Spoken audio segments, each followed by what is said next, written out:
Hello दोस्तों, हमारे अपने चैनल कॉम्पिटिटिव वाला में आपका स्वागत है। और आज हम किरण रेलवे सामान्य ज्ञान यानी जीके का पार्ट 3 लेने जा रहे हैं। अगर आपने इसकी पहले की वीडियो नहीं देखी तो उसकी लिंक डिस्क्रिप्शन में आपको मिल जाएगी। तो चलिए अगले क्वेश्चन की तरफ बढ़ते हैं आपका टाइम न लेते हुए।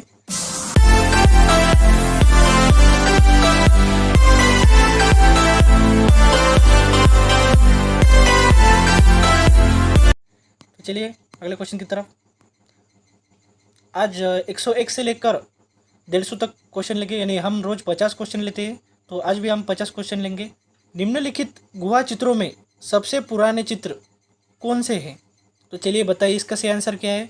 4 ऑप्शन आपके सामने दिए हुए हैं, तो चलिए बताइए इसका आंसर क्या है। चलिए जल्दी बताइए, जल्दी इसका आंसर क्या है। तो इसका सही आंसर है 1 नंबर, भीमबेटका। इसका सही आंसर है भीमबेटका। भीमबेटका कहाँ है? एमपी में पड़ता है। एमपी में ये भीमबेटका मध्य प्रदेश के रायसेन जिले में पड़ता है। तो ठीक है, चलिए बढ़ते हैं अगले क्वेश्चन की तरफ।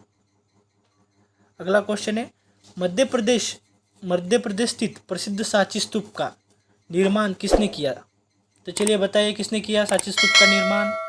तो चलिए जल्दी बताइए किसने किया सांची स्तूप का निर्माण, जल्दी बताइए इसका आंसर बताइए। 4 ऑप्शन आपके सामने दिए हुए हैं, जल्दी बताइए। तो इसका सही आंसर है 4th नंबर, अशोक। ये सांची मध्य प्रदेश में स्थित है सांची, और इसका निर्माण अशोक ने किया था। तो ठीक है, चलिए अगले क्वेश्चन की तरफ। अगला क्वेश्चन है, यह आ गया आपके सामने अगला क्वेश्चन। श्रवणबेलगोला में भगवान बाहुबली की मूर्ति के शासनकाल में बनाई गई? किसके शासनकाल में बनाई गई भगवान बाहुबली की मूर्ति? श्रवणबेलगोला की। चलिए बताइए जल्दी इसका आंसर। 4 ऑप्शन आपके सामने है, चलिए बताइए। जैसा कि श्रवणबेलगोला में भगवान बाहुबली की मूर्ति राष्ट्रकूटों के शासन में बनवाई गई। किसने बनवाई? राष्ट्रकूटों के शासन में बनाई। तो इसका सही आंसर होगा 4th नंबर, राष्ट्रकूट। ठीक है, चलिए बढ़ते अगले क्वेश्चन की तरफ। अगला क्वेश्चन ये आ गया आपके सामने।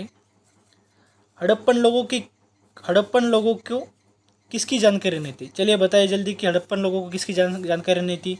ये 4 ऑप्शन में से हड़प्पन लोगों को किसकी जानकारी नहीं थी? चलिए जल्दी बताइए किसकी जानकारी नहीं थी। 4 ऑप्शन आपके सामने है, तो इसका चलिए बताइए जल्दी।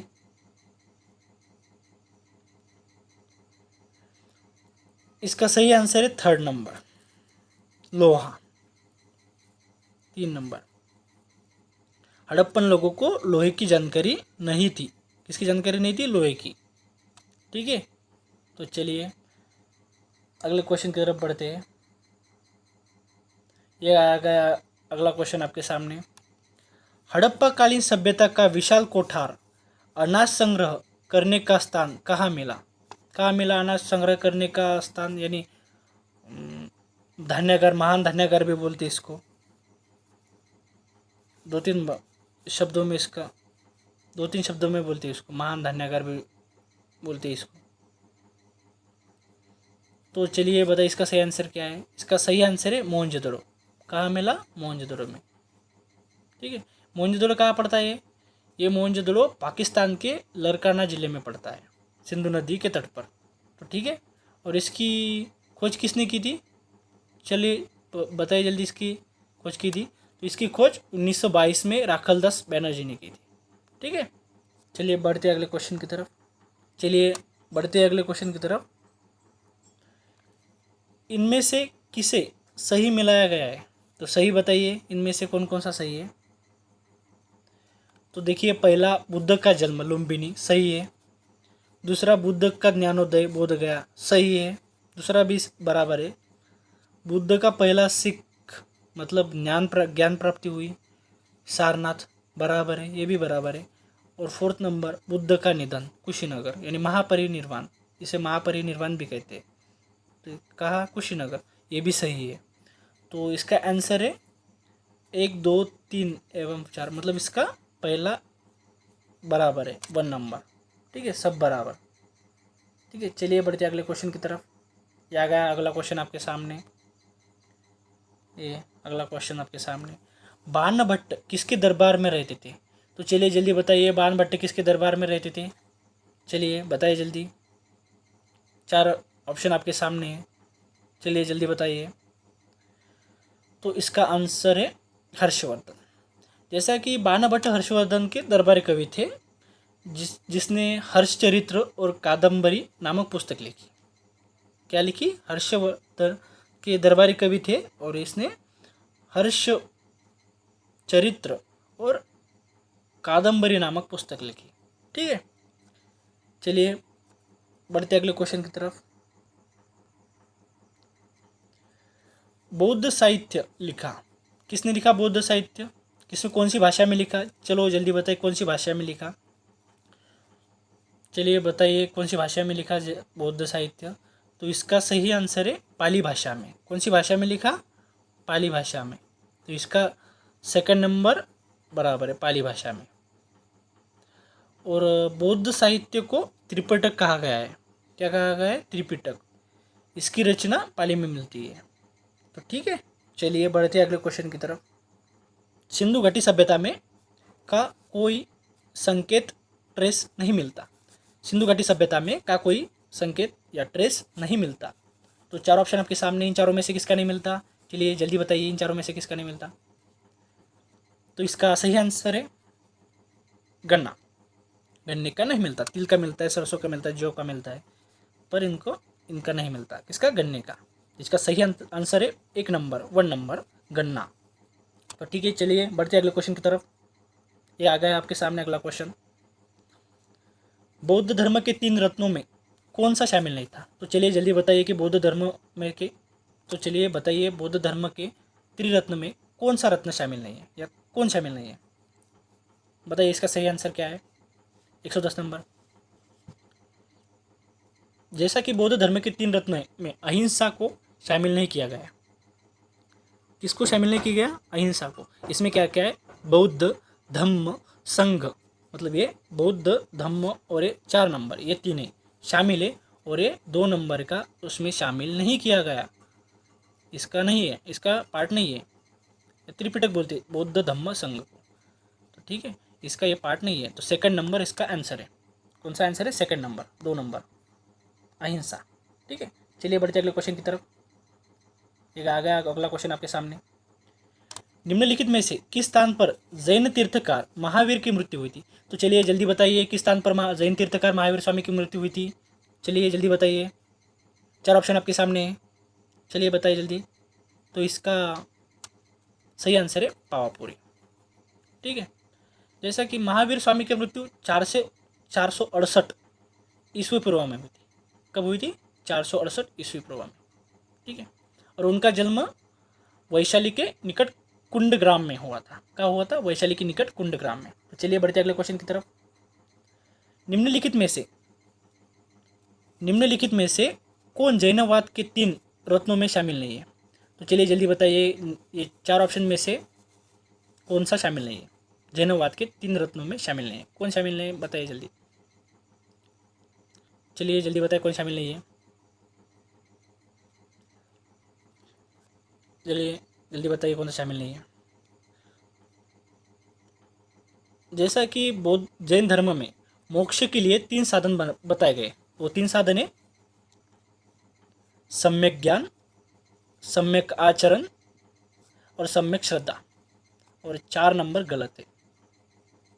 ठीक है, तो इसका आंसर है 4 नंबर सम्यक मुक्ति। ये इसका पार्ट नहीं है या इसमें शामिल नहीं है। तो ठीक है, चलिए अगले क्वेश्चन की तरफ बढ़ते हैं। अगला क्वेश्चन आपके सामने, हरिसेन दरबारी कविता किसका दरबारी कविता? चलिए बताइए किसका दरबारी कविता? हरिसेन दरबारी कविता किसका था? चलिए बताइए किसका था? जैसा कि हरिसेन समुद्रगुप्त का संधि विग्रहिक सचिव था। हरिसेन ने प्रयाग प्रशस्ति की रचना की थी। किसकी रचना की थी? प्रयाग प्रशस्ति की। तो इसका सही आंसर है 2 नंबर समुद्रगुप्त। इसका सही आंसर है समुद्रगुप्त। तो चलिए बढ़ते अगले क्वेश्चन की तरफ। कौन सा प्राचीन भारतीय ग्रंथ दार्शनिक ग्रंथ माना जाता है? तो चलिए बताइए कौन सा प्राचीन भारतीय ग्रंथ दार्शनिक ग्रंथ माना जाता है? 4 ऑप्शन आपके सामने। चलिए बताइए कौन सा दार्शनिक ग्रंथ माना जाता है? चलिए चलिए बताइए जल्दी। जैसा कि उपनिषद को दार्शनिक ग्रंथ माना जाता है, इसमें दार्शनिक भावों का वर्णन किया है, इसलिए इसको दार्शनिक ग्रंथ माना जाता है। तो इसका सही आंसर है उपनिषद, 3 नंबर। ठीक है, इसका सही आंसर है उपनिषद। ठीक है, तो चलिए बढ़ते अगले क्वेश्चन की तरफ। ये अगला क्वेश्चन आपके सामने। हड़प्पा सभ्यता के अवशेष निम्नलिखित स्थान में से कहाँ प्राप्त नहीं हुए? हड़प्पा सभ्यता के अवशेष निम्नलिखित स्थान में से कहाँ प्राप्त नहीं हुए थे? तो चलिए बताइए कहाँ प्राप्त नहीं हुए थे? चलिए, तो इसका सही आंसर है नागार्जुन कोंडा। कहाँ प्राप्त नहीं हुए थे? नागार्जुन कोंडा में, बाकी सब में प्राप्त हुए थे। ठीक है, इसका सही आंसर है नागार्जुन कोंडा, 3rd नंबर। तो चलिए बढ़ते अगले क्वेश्चन की तरफ। ये अगला क्वेश्चन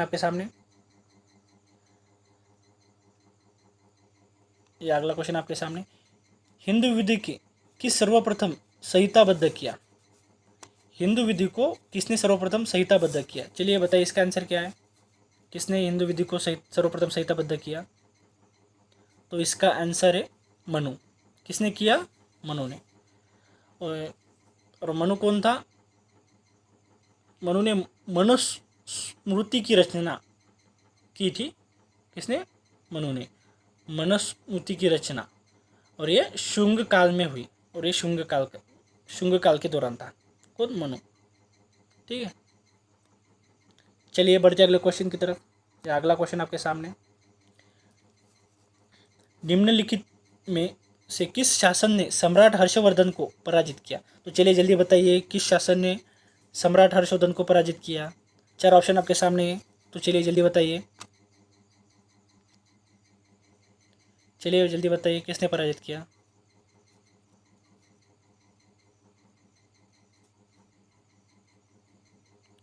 चलिए जल्दी बताइए। तो इसका सही आंसर है 4th नंबर, पुलकेशिन द्वितीय ने। किसने? पुलकेशिन द्वितीय ने पराजित किया। ठीक है, चलिए अगले क्वेश्चन की तरफ बढ़ते हैं। ये आ गया अगला क्वेश्चन आपके सामने। निम्नलिखित में से चीनी बौद्ध भिक्षु द्वारा बौद्ध धर्म के पवित्र ग्रंथों का अनुवाद संस्कृत से चीनी भाषा में किया गया? किसने किया? चलिए बताइए किसने किया? चलिए बताइए जल्दी किसने किया? तो इसका आंसर है सही हेनसांग ने किया। चीनी बौद्ध भिक्षु हेनसांग द्वारा बौद्ध धर्म के पवित्र ग्रंथ का अनुवाद संस्कृत से चीनी भाषा में किया। और हेनसांग किसके शासनकाल में भारत आया था? बताया था आपको पिछले बार। किसके शासनकाल में आता है ये? इस बहुत बार ये रिपीट हो चुका है। हेनसांग बहुत बार रिपीट हो चुका है, बहुत इंपॉर्टेंट है। ये हर्षवर्धन के शासनकाल में भारत आया था। ठीक है, और इसने नालंदा विश्वविद्यालय में विद्या ग्रहण की थी। बहुत सारा है इसके बारे में। ये देखिए अगला क्वेश्चन आपके सामने आ चुका है। बोध गया का प्रसिद्ध नगर किसके द्वारा बनाया गया? तो चलिए बताइए बोध गया का प्रसिद्ध नगर किसके शासनकाल के दौरान बनाया गया? बोध गया का प्रसिद्ध नगर किसके द्वारा बनाया गया? तो चलिए बताइए किसके द्वारा बनाया गया बोध गया का प्रसिद्ध नगर किसके? तो इसका सही आंसर है 3rd नंबर। बोध गया का प्रसिद्ध नगर अजातशत्रु ने बनवाया था। अजातशत्रु प्रारंभ में जैन धर्म का अनुयायी था। कौन से धर्म का अनुयायी था? जैन धर्म का। तो किसने बनवाया? अजातशत्रु ने बनवाया। ठीक है, तो इसका आंसर है 3rd नंबर, अजातशत्रु। ठीक है, चलिए तो फिर बढ़ते हैं अगले क्वेश्चन की तरफ। और अगला क्वेश्चन है आपके सामने। अगला क्वेश्चन है हिंदू मिथिक शास्त्र में कितने पुराण हैं? तो चलिए जल्दी बताइए कि हिंदू मिथिक शास्त्र में कितने पुराण हैं? जैसा कि पुराणों के संकलनकर्ता महर्षि लोमहर्ष या उनके पुत्र उग्रसेवा को माना जाता है। किसको माना जाता है? उनके महर्षि लोमहर्ष और उनके पुत्र उग्रसेवा को माना जाता है। और पुराणों की संख्या 18 है। ठीक है, कितनी है? 18। तो इसका सही आंसर 18 है। 18, पुराणों की संख्या 18 है, तो इसका सही आंसर है 18।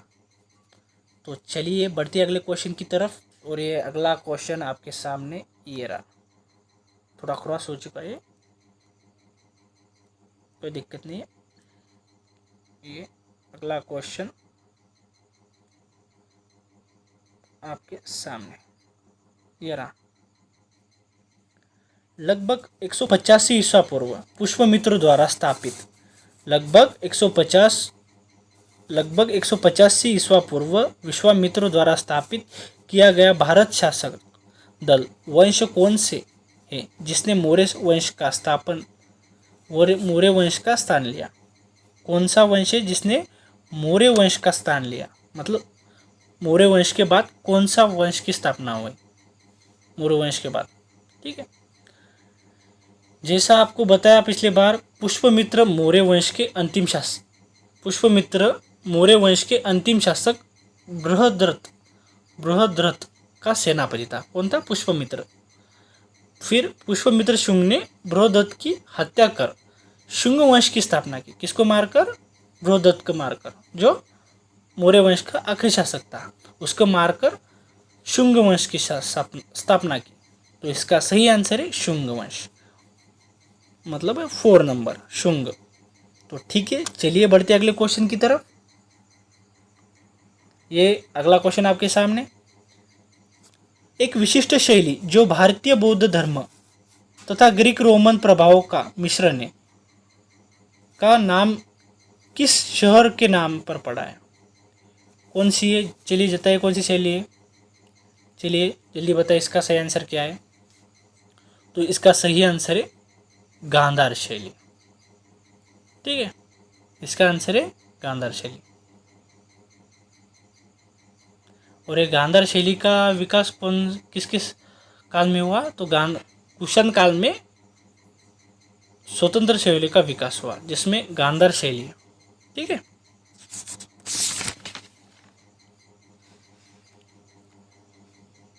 तो चलिए बढ़ते अगले क्वेश्चन की तरफ। और ये अगला क्वेश्चन आपके सामने।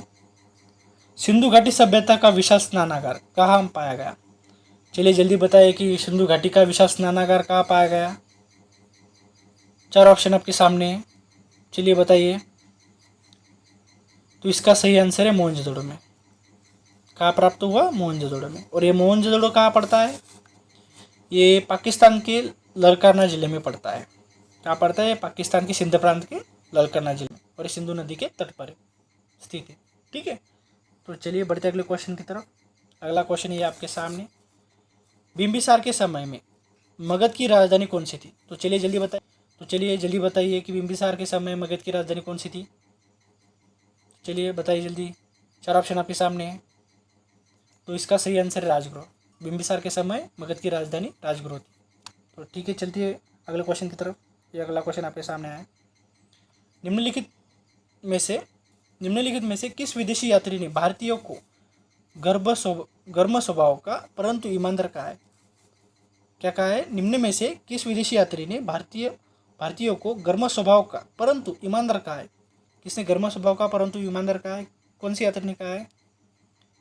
चलिए बताइए कौन सी यात्री ने कहा है। तो इसका सही आंसर है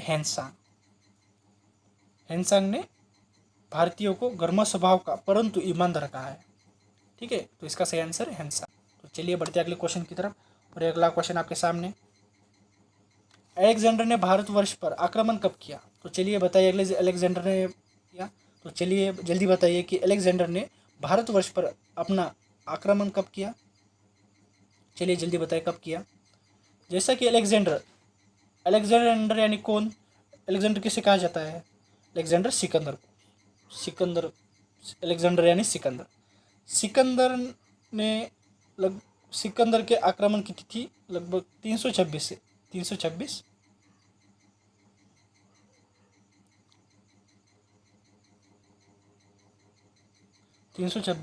ईस्वी पूर्व है। 326 BC है। ये सब गलत है। यदि दिख रहे हैं आप ऑप्शन, ये सब ऑप्शन गलत है, क्योंकि सिकंदर के भारत आक्रमण की डेट 326 BCE ईस्वी पूर्व, 326 ईस्वी पूर्व है, 326 BC। ये चार ऑप्शन गलत है। तो ठीक है, चलते अगले क्वेश्चन की तरफ। Print mistake. किसके शासन में ग्रामीण समुदाय को बहुत सारे अधिकार दिए गए? तो चलिए बताइए, किसके शासनकाल में ग्रामीण समुदाय को सबसे अधिक अधिकार दिए गए, बहुत सारे अधिकार दिए गए? तो चलिए बताइए, चार ऑप्शन आपके सामने है। तो इसका सही आंसर है चोल शासनकाल में। तो ठीक है, चलती है अगले क्वेश्चन की तरफ। अगला क्वेश्चन है आपके सामने। सत्य की खोज में बौद्धों को किस स्थान पर पीपल के वृक्ष के नीचे ज्ञान प्राप्त होगा? तो चलिए, ये बहुत बार रिपीट हो चुका है क्वेश्चन, बहुत बार रिपीट हो चुका है। तो चलिए, इसका सही आंसर है बोध गया। बोध गया कहाँ प्राप्ति हुई? ज्ञान प्राप्ति हुई बोध गया। तो ठीक है, चलती है अगले क्वेश्चन की तरफ बढ़ते हैं। यह अगला क्वेश्चन आपके सामने 129 नंबर का। शक काल पर आधारित राष्ट्रीय पंचांग किस वर्ष आरंभ हुआ? तो चलिए बताइए, शक काल पर आधारित राष्ट्रीय पंचांग किस वर्ष प्रारंभ हुआ? जैसा कि भारत का राष्ट्रीय पंचांग शक संवत पर आधारित है। जैसा कि भारत का राष्ट्रीय पंचांग शक संवत पर आधारित है और ग्रिगोरियन कैलेंडर भी शक संवत पर आधारित है। और शक संवत का पहला महीना चैत्र है। कौन सा महीना है? चैत्र। शक संवत का पहला महीना है। और ये शक संवत के राष्ट्रीय पंचांग के जो मास है, महीने हैं, जैसे अपन जनवरी फरवरी है, वैसे इनके महीने हैं। तो इनके महीने कौन से? बहुत इंपॉर्टेंट है महीने। तो इनके महीने चैत्र, वैशाख, ज्येष्ठ, आषाढ़, श्रावण, भाद्रपद, आश्विन, कार्तिक, मार्गशीर्ष, पौष, माघ, फाल्गुन। पौष, माघ, फाल्गुन, ये इनके 12 मंथ है, यानी महीने हैं। याद रखिए, बहुत इंपॉर्टेंट है। और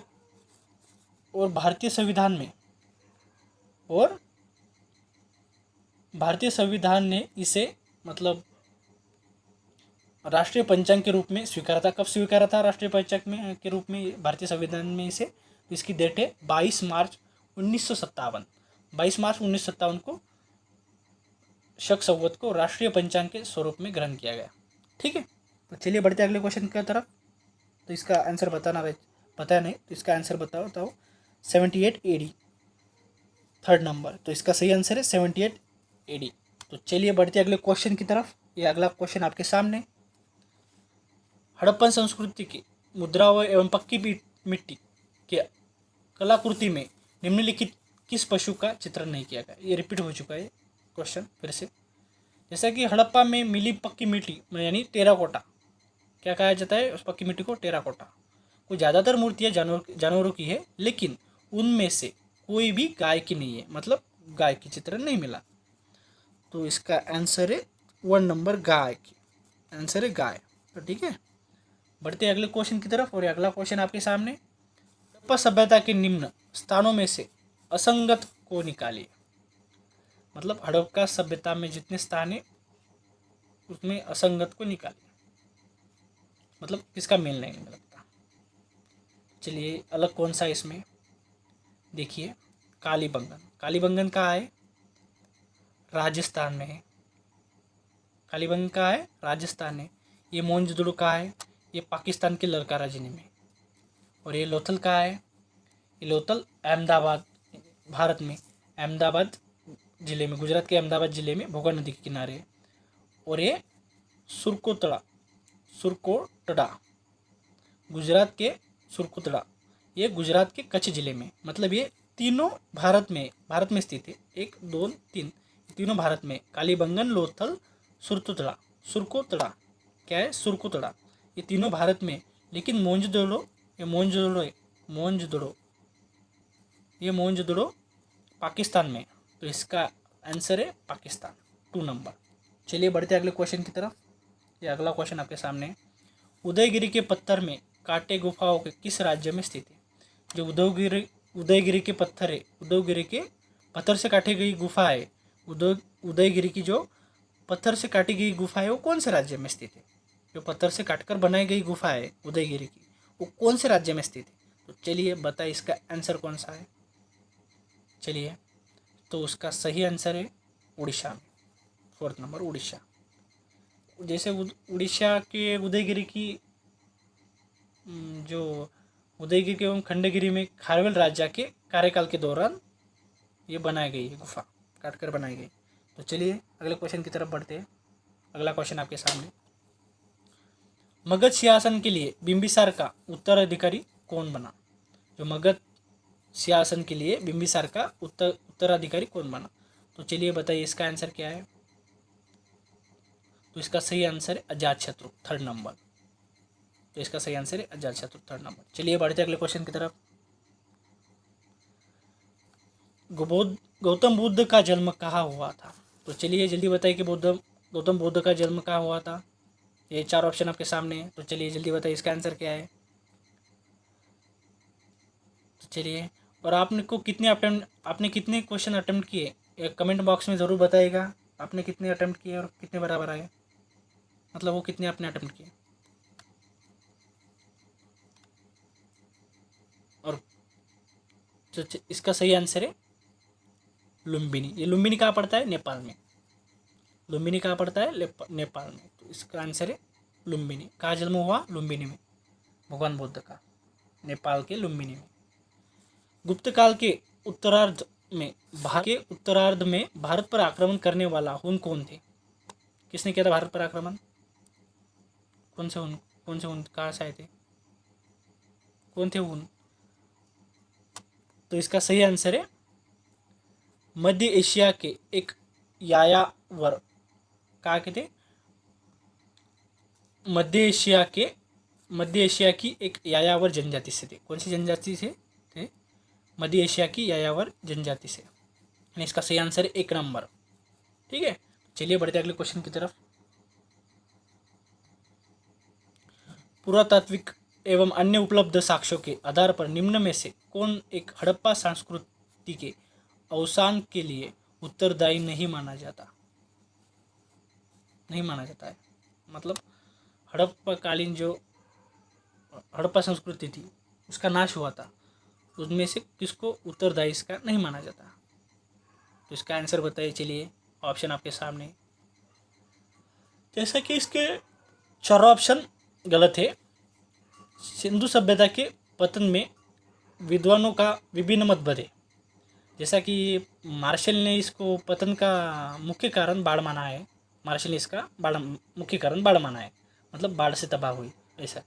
और मैकपिगट विलर ने आर्यों का आक्रमण माना है। आर्यों ने आक्रमण किया और सिंधु घाटी सभ्यता समाप्त हो गई ऐसा। और अमलानंद घोष ने जलवायु परिवर्तन माना है। किसने? अमलानंद घोष ने जलवायु परिवर्तन माना है कि जलवायु परिवर्तन से इनका नाश हुआ। और AR साहनी ने भूतात्विक परिवर्तन माना है। इनमें से 4 ऑप्शन गलत है। ठीक है, इनमें से 4 ऑप्शन उत्तर सही नहीं है। तो चलिए बढ़ते अगले क्वेश्चन की तरफ। और अगला क्वेश्चन आपके सामने, हड़प्पा संस्कृति में निम्न में से किसकी पूजा नहीं होती थी? तो चलिए बताइए, हड़प्पा संस्कृति में इनमें से किसकी पूजा नहीं होती थी? किसकी पूजा नहीं करते थे? तो चलिए अब जल्दी बताइए इसका आंसर क्या है। तो इसका सही आंसर है विष्णु, 3rd नंबर। किसकी पूजा नहीं करते थे? विष्णु की पूजा नहीं करते थे, बाकी सबकी ये तीनों की पूजा करते थे।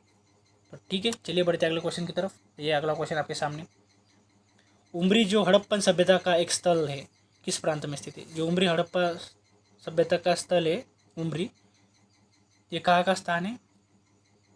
ये उमरी पाकिस्तान के सिंध तथा बलूचिस्तान में प्राप्त होता है। कहाँ प्राप्त होता है? पाकिस्तान के सिंध तथा बलूचिस्तान प्रांत में। जिसका सही आंसर है 4th नंबर, पाकिस्तान के बलूचिस्तान में।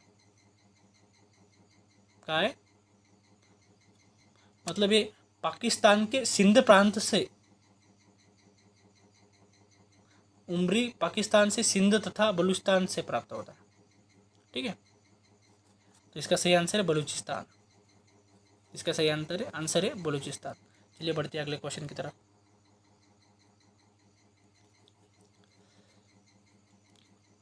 भारतीय प्राचीन साहित्य में म्लेच्छ शब्द का इस्तेमाल निम्नलिखित में से किसके लिए किया जाता था? तो चलिए बताइए, ये था म्लेच्छ। चलिए 4 ऑप्शन आपके सामने, जल्दी इसका आंसर बताइए। तो इसका सही आंसर है विदेशियों के लिए। किसके लिए किया जाता था? विदेशों के लिए, यानी यात्रियों के लिए, ये बाहर से आने वाले। चलिए आगे बढ़ते अगले क्वेश्चन की तरफ। महात्मा बुद्ध का जन्म किस कुल में हुआ था? तो चलिए बताइए महात्मा बुद्ध का जन्म किस कुल में हुआ था? जैसा कि महात्मा बुद्ध का जन्म 563 ईस्वी पूर्व में हुआ था, और ये कहा हुआ था? शाक्य कुल में हुआ था। कहाँ पर? लुम्बिनी, नेपाल के लुम्बिनी में, शाक्य कुल में। तो ठीक है, चलिए बढ़ते अगले क्वेश्चन की तरफ। इसका सही आंसर है 1 नंबर, शाक्य। तो ये आ गया आप अगला क्वेश्चन आपके सामने। 326 ईस्वा पूर्व उत्तर पश्चिम में 326 ईस्वा पूर्व उत्तर पश्चिम भारत में सिकंदर का 326 ईस्वा पूर्व उत्तर पश्चिम भारत में सिकंदर का अतिक्रमण इनमें से किसके काल में हुआ? मतलब 326 ईस्वा पूर्व में जब भारत पर अतिक्रमण किया, आक्रमण किया सिकंदर में, तब इसके काल में हुआ। किसके काल में हुआ? कौन सा वंश था जब सिकंदर ने भारत पर आक्रमण किया? तब सत्ता पर कौन सा वंश था? नंद वंश। कौन था? नंद वंश। किसके काल में हुआ? नंद वंश। तो इसका सही आंसर है नंद, यानी धनानंद वाला। धनानंद था। कौन था? धनानंद, चंद्रगुप्त मौर्य, जिसने चंद्रगुप्त मौर्य ने जिसे मारा, वो धनानंद। जिसने चाणक्य का अपमान किया था, वो धनानंद। महात्मा बुद्ध निम्न में से क्या नहीं मानते थे? तो इसका सही आंसर है ईश्वर की सत्यता। क्या नहीं मानते थे? ईश्वर की सत्यता नहीं मानते थे। तो चलिए बढ़ते अगले क्वेश्चन की तरफ। और अगला क्वेश्चन आपके सामने, कुषाण वंश का सबसे प्रसिद्ध शासक निम्नलिखित में से कौन था? कुषाण वंश का सबसे प्रसिद्ध शासक निम्नलिखित में से कौन था? 4 ऑप्शन आपके सामने, ये रिपीट हो चुका है 4-5 बार क्वेश्चन। तो इसका सही आंसर है कनिष्क। कौन था? कनिष्क, सबसे महान शासक। इसने सिल्क रूट बनवाया, और अपना शक संवत भी 78 ईस्वा पूर्व में बनाया। शक संवत अपना इंडिया का, भारत का राष्ट्रीय पंचांग। ठीक है, इसका सही आंसर है 1 नंबर, कनिष्क। चलिए बढ़ते अगले क्वेश्चन की तरफ। अगला क्वेश्चन है 326 ईस्वा पूर्व में भारत पर किसने नेतृत्व में 326 ईस्वा पूर्व में भारत पर किसके नेतृत्व में विदेशी आक्रमण हुआ? तो चलिए जल्दी बताइए, 326 ईस्वा पूर्व में भारत पर किसके नेतृत्व में विदेशी आक्रमण हुआ? तो चलिए बताइए, इसका सही आंसर अभी बता चुका वो, और ये क्वेश्चन बहुत बार रिपीट हो चुका है। तो चलिए जल्दी बताइए, आपको पता ही होगा। नहीं, इसका सही आंसर है अलेक्जेंडर। किसके नेतृत्व में? अलेक्जेंडर के नेतृत्व में 326 ईस्वा पूर्व में विदेशी आक्रमण हुआ भारत पर। किसके नेतृत्व में? अलेक्जेंडर के नेतृत्व में हुआ। ठीक है।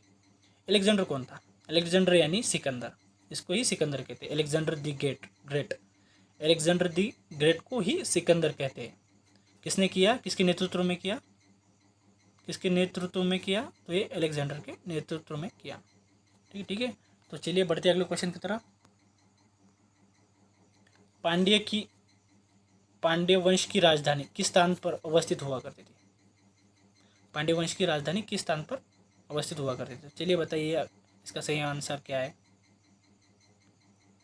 तो इसका सेकंड आंसर है मदुरई। कहाँ हुआ करती थी? मदुरई में हुआ करती थी। इसका सही आंसर मदुरई। तो चलिए बढ़ते अगले क्वेश्चन की तरफ। यार अगला क्वेश्चन आपके सामने, सबसे पहले व्यापारिक संघ की स्थापना किस काल में हुई? सबसे पहले व्यापारिक संघ की स्थापना किस काल में हुई? तो चलिए बताइए, सबसे पहले व्यापारिक संघ की स्थापना किस वंश में हुई, किस काल में हुई? सबसे पहले व्यापारिक संघ की स्थापना किस काल में हुई? किस काल में हुई? जल्दी बताइए।